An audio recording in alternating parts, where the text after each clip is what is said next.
El artículo que vamos a trabajar en esta oportunidad es el de Íñigo Carreras y de María Celia Cotarelo, que aborda en particular la crisis del 2001, que nos va a servir para poderlo vincular con autores que estuvimos trabajando, con las nuevas democracias y con los problemas de las nuevas democracias, justamente como el caso del texto de Caetano.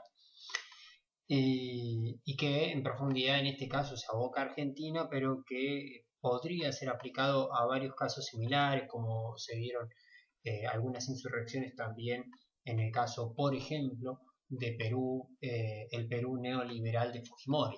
Y acá estamos en presencia justamente de el deterioro de la Argentina neoliberal de Menem y de Fernando de la Rúa. En principio parte de la idea de estos asos, ¿no? O sea, del cordobazo, del rosariazo, del viborazo, como parte de la cultura popular o de protesta popular en Argentina. Esos asos de los 60 aparecen en el neoliberal, pero este modelo neoliberal tiene grandes diferencias contra esos asos, contra el cordobazo, contra el rosariazo, contra el viborazo. ¿Qué característica tiene el argentinazo del 2001, justamente? Ese argentinazo constituye una amalgama y ariete ideológico de una fuerza popular, ya que lo entronca con las luchas de masas de nuestra historia reciente, ¿sí? O sea, lo vincula el cordobazo con ese sufijo aso, pero también le da una forma nacional que toma en 2001 y que de alguna manera lo separa del cordobazo en tanto convulsión únicamente reducida o concentrada en Córdoba, y el rosariazo con lo mismo, con esta característica de estar concentrada en una provincia o en una ciudad. Aso es utilizado, como decíamos recién, para denominar hechos que tienen en común el rasgo de las acciones callejeras, pero que son muy distintos entre sí, o sea, son distintos el rosariazo, el viborazo, el cordobazo y el argentinazo. Pero sin embargo tienen esta característica particular que son protestas con acciones callejeras. ¿Cuál es el periodo? El periodo de inicio, el disparador son las dictaduras, como vimos por lo menos en estas últimas clases. O sea, las dictaduras hacen de bisagra entre aquellos modelos de carácter, podríamos llamarlos industrialistas o pseudoindustrialistas, desarrollistas, populistas, ¿sí? Y ese quiebre que significan las dictaduras en cada uno de los países como inicio de las políticas neoliberales, como realmente no solamente lo que en la propaganda política plantearon, que era la persecución del marxismo, la persecución de la izquierda, el famoso cáncer de la sociedad que significaban esas protestas e incluso el peronismo en particular, para el caso argentino. Sin embargo, cuando uno observa en detenimiento se va a encontrar que las dictaduras tienen una política económica bien concreta que tiene que ver con la puesta en crisis, el desmantelamiento de una parte de la estructura industrial. Digo una parte, porque la otra parte, la más concentrada de la industria, se va a acercar, ¿sí?, al sector bancario y al poder para armar esto que llaman Iñigo Carreras y Cotarelo la oligarquía financiera. ¿Sí?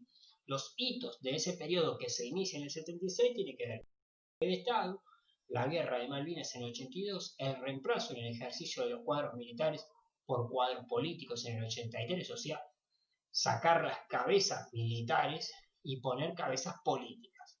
Las hiperinflaciones que se dan entre 1989 y 1990, que justamente van marcando momentos que van haciendo mucho más agudo el problema de esta instalación neoliberal. ¿Cómo se acelera el tiempo político? ¿Cómo se acelera el tiempo histórico? Básicamente el 65% de la población, ¿sí?, pasa a ser sobrante. O sea, no sirve, no tiene trabajo, no consume, no tiene funciones para este capital financiero agroexportador. No hay ahora una demanda industrial, ni siquiera estos sujetos se han convertido en consumidores. Por lo tanto, un 65% de la población, en términos de estos capitalistas de la década del 90, es población sobrante, no tiene ninguna utilidad, ni consumidores ni como productores, en tanto obreros de fábrica. Entonces, la prolongación de la recesión económica que se había iniciado en 1998, o sea, hacia finales del gobierno de Carlos Saúl Menem, agudizó la lucha interburguesa, la lucha interna de los sectores dominantes. Por ejemplo, de los sectores de la industria que estaba quedando cada vez más claramente afuera de ese modelo económico, e incluso de las pequeñas burguesías. Básicamente alrededor de quién pagaría la crisis. Hasta acá la crisis la venían pagando los sectores industriales. Aparentemente en el 98 ya no estaban dispuestos a pagar los sectores industriales más pequeños ese costo, sino que además de eso tampoco querían ser incluidos en esa misma lista de pagadores de la crisis algunos sectores que los estaban incluyendo recientemente, visto y considerando que no podían salir de la crisis. En julio del 2001, con la aprobación del Congreso, se implementó una política de déficit cero. Esto quiere decir que el Estado solamente podía gastar aquello que había recaudado. Algo que parece en principio algo muy lógico. Sin embargo, en situación de crisis económica, la capacidad de recaudación del Estado y del gobierno es nimia, es muy poca. Y en tanto en cuanto sea muy poca, eso significa que automáticamente la forma de resolverlo es pagar salarios a la baja. En contexto de un aumento de la deuda pública y una incapacidad de recaudación y una balanza comercial, o sea, la diferencia entre lo que exporto y lo que importo, que tiende a ser negativa, o sea, se importa más de lo que se exporta, los dólares no están. Y como no hay dólares y no hay recaudación, no hay modo de pagar la deuda. Entonces, en esas condiciones, se aplica un recorte del 13% en los salarios de empleados estatales y de los jubilados. Lo que empieza a sumar al detonante de la crisis del 2001. En este mismo 2001, ¿sí?, la crisis económica y la extensión de la movilización popular tiende a ascender y se da nueva fuerza al discurso del orden para recuperar el control de las calles. O sea, las constantes protestas, los constantes piquetes, ¿sí?, hace que un sector de la burguesía no quiera perder el control de las calles y el discurso de la mano dura empieza a tener más fuerza, y ese discurso de mano dura en realidad no va a resolver el problema, sino que lo va a incrementar. Mientras la otra parte de la burguesía espera con voluntad que esa decisión se tome, justamente porque es lo que va a empujar a la crisis total. En el contexto de las elecciones, ¿sí?, hay una fuerte evidencia que aquellas expectativas puestas en el gobierno de la Alianza en 1999 se acaban de caer a pedazos en las elecciones del 2001. Ya se ve que el gobierno no va a cambiar nada, o los cambios que van a hacer no van a ser de fondo, por lo tanto la crisis y la pobreza va a seguir avanzando y los desocupados van a seguir siendo en esto. Entonces aparece lo que se conoce como el voto bronca, una mayoría absoluta de personas que votan en blanco. De hecho, la mayor cantidad de votos en blanco se ve en Santa Fe, donde gana el voto en blanco en las elecciones. ¿Sí? Hay más votos en blanco que votos llevados a cabo. Obviamente, por el sistema electoral argentino se elige un gobernador porque los votos en blanco no se computan en la elección final. Entonces, termina ganando alguien, pero en realidad aquella persona que ha ganado, aquel gobernador que ganó la elección, tiene más de la mitad de los votos en contra porque son personas que están votando en blanco. ¿Y esto a qué nos lleva? A pensar en el texto que ya trabajamos de Caetano. Son aquellas personas que empiezan a descreer de la política. Y esto es lo que aumenta lo que se llama la crisis de representación política. La política empieza a no representar a las personas. En cuanto las personas dejan de sentirse representadas por la estructura y el régimen político, empiezan a buscar salidas que no están dentro del marco del régimen político. Y esas tienen que ver con la insurrección, con la revuelta, con el motín, con el levantamiento. El gobierno fue derrotado en casi todo el país en la elección. Ahora, el ascenso del Partido Justicialista tampoco justifica nada porque justamente los candidatos del Partido Justicialista no cambian el perfil del proyecto político. O sea, la falta de interés del gobierno en investigar las denuncias sobre funcionarios tampoco alimenta, ¿sí?, al partido oficialista, a la alianza, tampoco suma en esto de las representaciones políticas. Tengo un partido que gobierna, que no puede mostrarse seguro, mostrarse distinto frente a los votantes, y tenemos partidos opositores que son los que acaban de gobernar hasta hace 10 años y por lo tanto no han mostrado en 10 años innovación o ningún cambio significativo. En ese contexto se da el fracaso de lo que se llamaba en ese momento la mesa de diálogo argentino.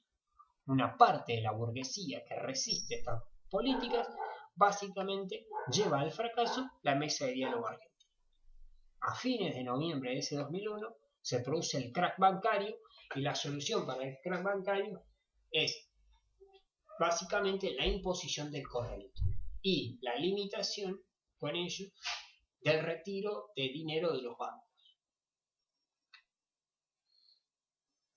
La propuesta de acá en adelante de los autores es delimitar, describir y periodizar los hechos, o sea, cómo podemos pensar la crisis del 2001 en términos de periodización. Lo interesante es que a un cúmulo reducido de días le tiene que dar diferentes periodos, les tienen que establecer tabiques para poder comprender cómo se va aumentando el ciclo de la protesta. En eso reconoce 7 momentos.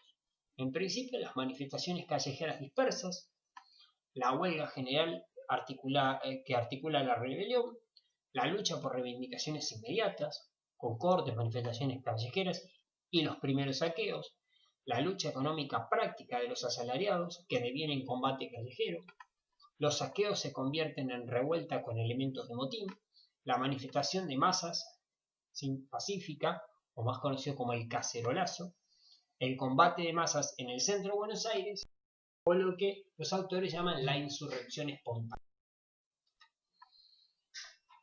En el primer momento, el miércoles 12, las manifestaciones callejeras se ven dispersas.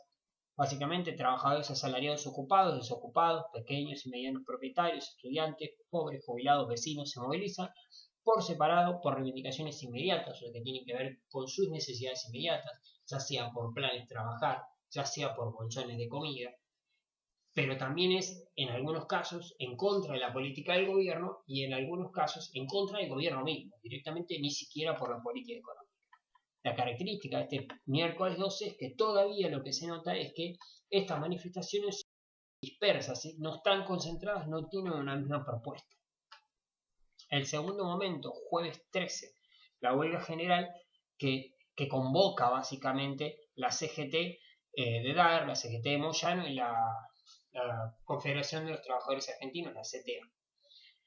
Esas 3 centrales sindicales convocan a un paro y que empieza de esa manera a darle forma a una rebelión. O sea, la convocatoria de las 3 confederaciones laborales va a delimitar de algún modo cuál es el lugar de choque. Y la huelga general combina entonces instrumentos de lucha con trabajadores estatales y privados, realizan marchas de protesta juntos con los ocupados que reclaman subsidios laborales.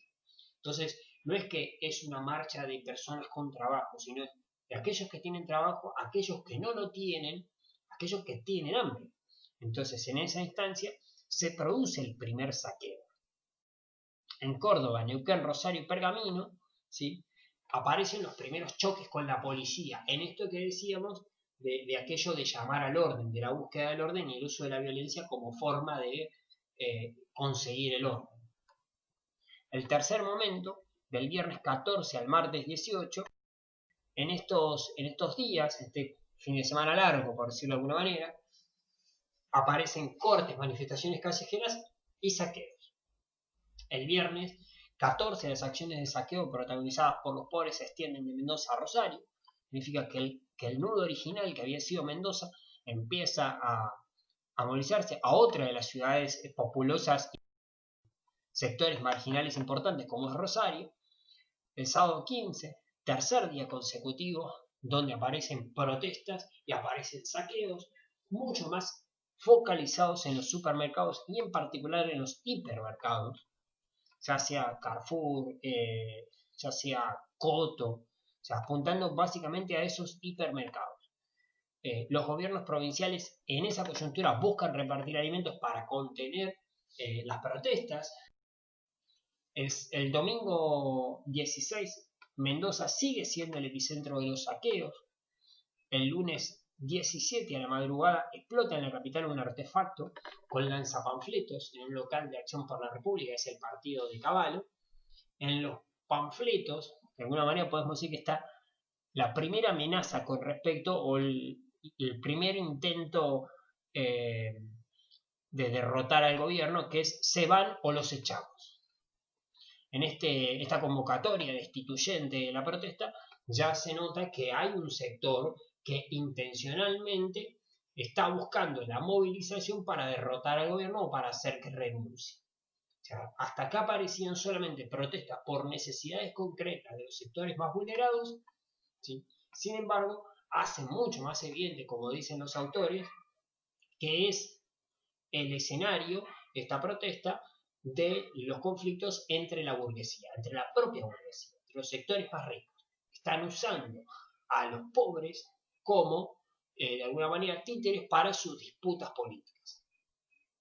El martes 18, el gobierno nacional intenta retomar la iniciativa y resuelve distribuir ayuda alimentaria. O sea, toma aquella medida que habían tomado el sábado los gobiernos provinciales, ahora toma a la cabeza el gobierno nacional. Evidentemente, siempre tarde, ¿no? O sea, tardaron 3 días en resolver la acción alimentaria. Cuarto momento, miércoles 19 de la mañana. La lucha económica práctica, los asalariados devienen combate callejero. O sea, aquello que había empezado con los saqueos, no solamente se reducen los saqueos de supermercados y comercios, sino que empieza una serie de manifestaciones que durante la mañana producen cortes de ruta, marchas y combates callejeros. O sea, los saqueos se convierten en protesta improvisada. Quinto momento, miércoles 19, jueves 20. Los saqueos se convierten en revuelta con elementos de motín. Entonces, antes de centrar la mirada en los saqueos, cabe señalar que en el contexto del asalto masivo a comercio se producen otras acciones, también vinculadas a la imposibilidad de obtener alimentos para una parte de la población. Entonces, ¿qué pasa cuando yo entro en un supermercado y ya no hay comida para llevar? Se empiezan a llevar el resto. Se llevan televisores, se llevan equipos de audio, se llevan cualquier electrodoméstico. Todos los electrodomésticos son vendibles y en virtud de que son vendibles consigo dinero para comprar comida. Tan simple como eso. Entonces los saqueos siguen avanzando. Es el momento de los saqueos el miércoles 19. La participación de elementos externos junto con policías. O sea, los policías se están jugando en los saqueos, o sea, están fomentando los saqueos. Se hace evidente la difusión en ese contexto de unos rumores de que supuestamente venían de otros barrios a saquear y por lo tanto, como venían de otro lugar a saquear, las personas se autoprotegen. Entonces, por esta forma de este rumor, que es completamente inexistente, o sea, es un rumor intencionalmente diseminado, se logra que las personas dejen de protestar y solamente se queden en sus propias calles, o sea, en sus esquinas, cuidando, protegerse de quienes supuestamente de otros barrios venían robando o saqueando casas. El miedo que se instala esa noche de terror es básicamente un modo de la policía y de algunos sectores gobernantes de detener esa revuelta. Por eso se convierte de alguna manera casi en un motín. Choques y lucha callejera, la revuelta. O sea, básicamente acá los autores van a tratar de repensar lo que estamos viendo. Dicen, bueno, ¿cómo pensar esto? ¿Cómo se conceptualizar todo este proceso? Las acciones en las que hay una explícita convocatoria a manifestarse contra la política económica del gobierno nacional terminan diluyéndose, sin lograr constituirse como hecho político diferenciado superador de los saqueos y el reclamo de alimentos.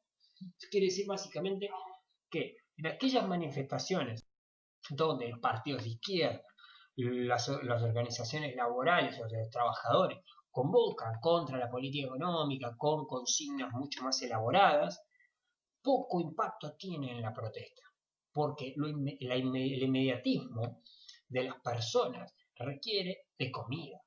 Entonces, donde hay reclamos de comida, donde hay saqueo, hay movilización. Ahí donde hay propuestas políticas, con propuestas mucho más elaboradas, mucho más racionalizadas, ahí no hay movilización. Entonces, una de las cuestiones básicas para poder entender y conceptualizar estos hechos es que lo que moviliza en esta coyuntura es el saqueo y el reclamo de alimentos. ¿Por qué? Porque justamente la crisis económica es donde está pegando, en la ausencia de la comida. La revuelta, dice, la más inconsciente forma de protesta que se encuentra por debajo de la escala en que comienza la lucha de la clase obrera, en la que prevalece el elemento espontáneo, donde lo característico es la tendencia a la dispersión de las acciones, los choques entre particulares sin llegar a focalizarse sobre las instituciones del gobierno y del Estado. Entonces, ¿por qué hablo de una revuelta? Básicamente porque es una protesta completamente revuelta, literalmente desordenada, donde por un lado puede haber un saqueo, por otro lado puede haber un choque con la policía, por otro lado puede haber una protesta diminuta de 20 personas. Esas acciones, que están todas desordenadas, tienen que ver con esto, con los reclamos inmediatos, con el reclamo de alimento, con el reclamo de ir a buscar o saquear un lugar. No es mucho más profunda la propuesta. Por eso la conceptualiza como revueltas. ¿Qué es lo que lo hace un motín? En algunos saqueos y choques callejeros aparece un elemento inexistente en el 89 y en el 90. El primer objetivo, apoderarse de la comida, es reemplazado por el resentimiento o el odio. ¿Dónde está el motín? El motín está básicamente en el odio que se genera, en el deseo de venganza contra la policía, contra los que gobiernan, contra los ricos. Entonces, en esos términos, conserva cosas de motín, porque no solamente motoriza el hambre, sino motoriza la indignación, la bronca contra el poderoso, la bronca contra el que come. El sexto momento, miércoles 19 a la noche, solamente esa coyuntura, la manifestación de masas pacífica, el cacerolazo. Lo que marca es que nosotros estamos diciendo que el miércoles a la mañana ya habían empezado los saqueos de manera mucho más importante y hay una concreta en la ciudad de Buenos Aires, una concreta manifestación del descontento contra el gobierno nacional y los políticos en general. ¿Sí? O sea, hay un descreimiento contra el régimen político. Al atardecer, la protesta en la ciudad de Buenos Aires se traslada a los barrios y a las 7 de la tarde, aproximadamente en Palermo, empieza una primer protesta. O sea, es solamente ejemplar porque esta protesta iniciada en Palermo se traslada a Liniers, se traslada a Caballito, a Flores, se traslada a varios barrios de la capital federal, en principio como una especie de batucada y luego como lo que todos conocemos como un cacerolazo. Las personas que salen a golpear, ¿sí?, las cacerolas con cualquier elemento, con una cuchara, con un palo, y ese ruido de la noche básicamente es la resistencia al famoso estado de sitio que el gobierno acaba de declarar. El estado de sitio tiene una fuerte reminiscencia de la dictadura. En democracia, declarar un estado de sitio era muy complejo en términos de legitimidad, de que alguien pudiera creer que era correcto. Y si se concentran manifestantes en decenas de esquinas, casi todos los barrios, donde se encienden hogueras, algo que ya vimos, ¿sí?, y justamente tiene que ver con esto de golpear cacerolas. En síntesis, la noche del 19 comienzan las manifestaciones de masa. El llamado cacerolazo que recorre las principales ciudades del país puede conceptualizarse como una manifestación pacífica de masas. Es una manifestación donde solamente se golpea, ¿sí?, un elemento de cocina. Lo interesante es que venimos de enfrentamientos violentos, venimos de saqueo y en un momento determinado hay una manifestación pacífica, lo que muestra otra vez, como en el anterior, la noción de revuelta, la noción de desorganizados, de acciones sueltas, no de acciones homogéneas mirando hacia en una sola dirección. Séptimo momento, jueves 20, el combate de masas en el centro de Buenos Aires. Este es justamente, de alguna manera, la parte más conocida del 20 de diciembre, del 19 y 20 de diciembre, que son los choques. En principio están los primeros encuentros, los primeros enfrentamientos, bien temprano.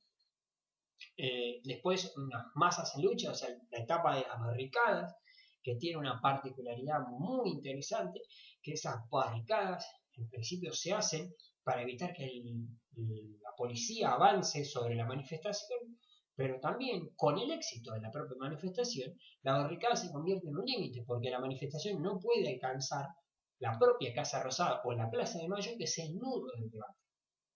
O sea, repasemos por lo general, cuando estábamos en el miércoles a la noche, el miércoles de la madrugada, los cacerolazos apuntan a llegar a la Plaza de Mayo como toda protesta clásica, popular, por lo menos de todo el siglo XX. La búsqueda de entrar a la Plaza de Mayo para hacer manifiesta la protesta.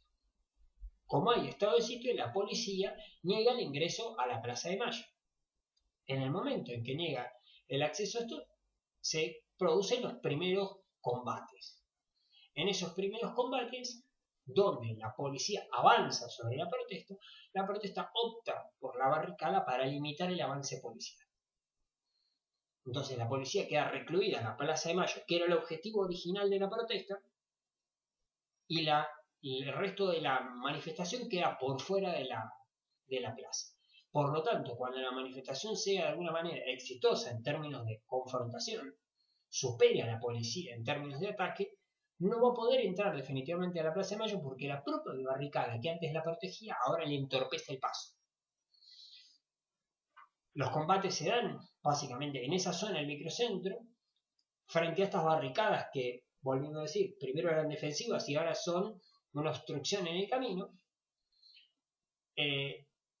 Hacia el fin del 20 de diciembre empieza a deteriorarse esa confrontación, ese choque, y empieza a dispersarse y hay toda una etapa de violencia, represión, donde se ve la desmovilización de las personas por la hora, por el cansancio, por el agotamiento, pero justamente en ese contexto de agotamiento, la policía, ¿sí? Todos los órganos de control del Estado, justamente aprovechan para hacer una represión mucho más violenta y mucho menos televisiva y menos cubierta por los medios de difusión, supuestamente solamente por el hecho de que ya era de noche. Conceptualización del séptimo momento. Dice, bueno, es una insurrección espontánea que tiene como rasgos señalados la muchedumbre en la calle, no organizada, que espontáneamente levanta barricadas, dando lugar a una lucha de calles en la que las masas pasan por encima de las organizaciones, o sea, por encima de la CGT, del partido. Las masas sin bandería política, coyunturalmente, ¿sí? En ese momento se unen en una protesta. Eso es lo que la convierte en una insurrección espontánea.